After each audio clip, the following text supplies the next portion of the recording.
What's happening? Hola, ¿cómo estás? ¿Dónde está la biblioteca? In Brazil. That's when the next UFC George event is getting fucking pumped up for this next that's UFC. Spanish, but they spit that Portuguese They down speak there. Portuguese, son. Right. Yeah, you can't spit that, can you? Nay.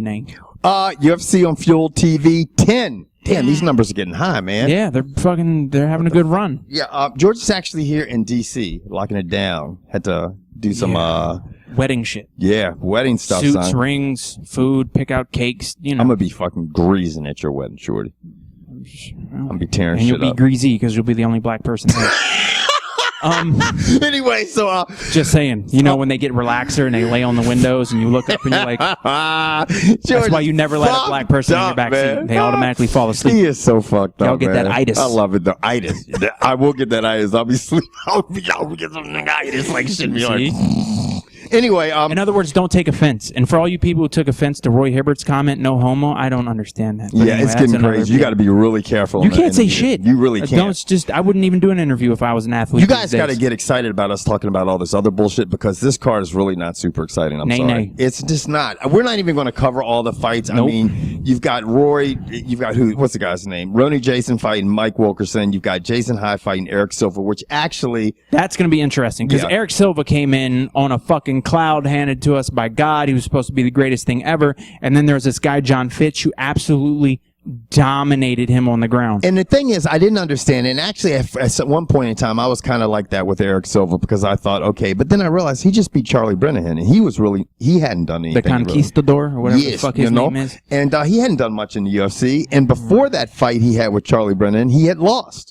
So he lost, beat Charlie Brennahan, all of a sudden got put on this pedestal, then lost again. Now we're back to square one. I don't know. So we'll see what Erick said. Hope he learned how to stop a takedown and doesn't give up his back. I think John Fitch just got off his back. Yeah, and if this guy is anything aggressive like John Fitch was and keeps taking him down, it's going to be a long night for Erick Silva. Anyway, Erick Silva is the favorite in this fight. I'm going to go with Erick Silva over Jason High. That's pretty much cool. Have all fun. I can say. Now, another fight is Daniel. All these people are coming over from Strikeforce. Daniel Seraph. I can't even say his name, man. Why don't you say it?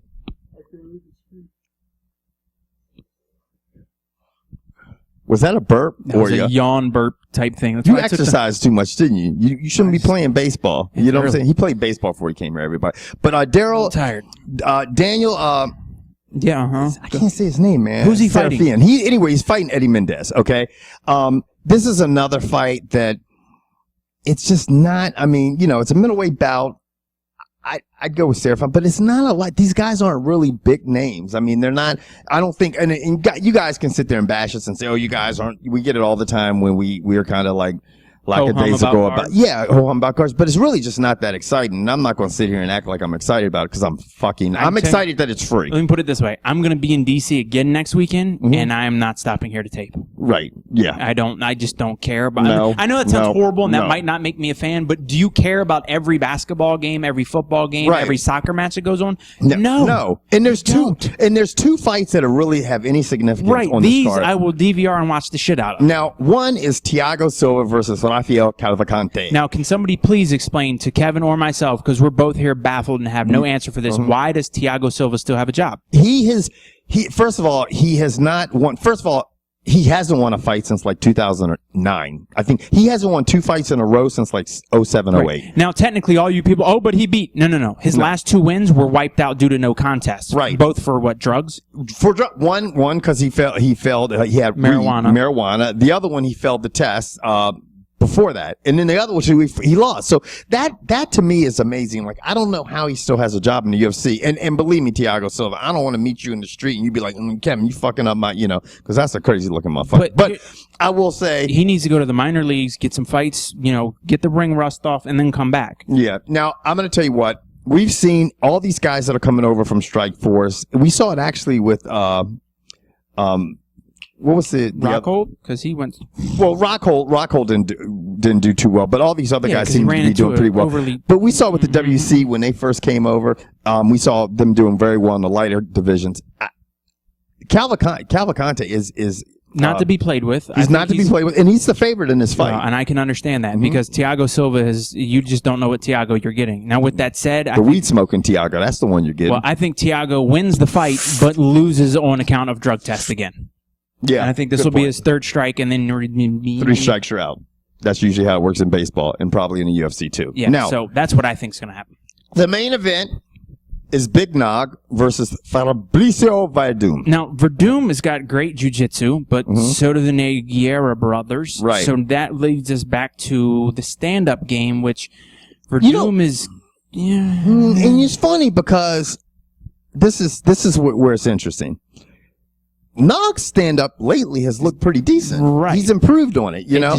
I think it's all going to come down to if he's out, looks light on his feet, and he's bouncing around. If he's light on his feet and bouncing around and doesn't stand in front of fucking happy feet, I think he'll have a shot at winning this.